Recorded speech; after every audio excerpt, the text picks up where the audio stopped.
শ্রেণীর স্বার্থে এই মধ্যবিত্তের স্বার্থে ইনকলাব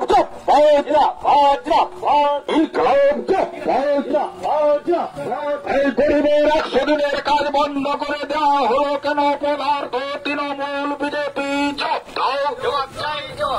এই চোদ্দের সরকার, এই চোদ্দের সরকার, এই বালিচরের সরকার, এই কয়লাচরের সরকার, এই ত্রিপুরার সরকার।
মা বোনেদের বলেছেন সকাল সকাল ভোট দে, মা বোনেদের বলেছেন কাজটা তুই তারা চিহ্নে ভোট দে, মা বোনেদের বলেছেন কাজটা তুই তারা চিহ্নে ভোট দে, সকাল সকাল ভোট দে, কাজটা তুই তারা চিহ্নে ভোট দে।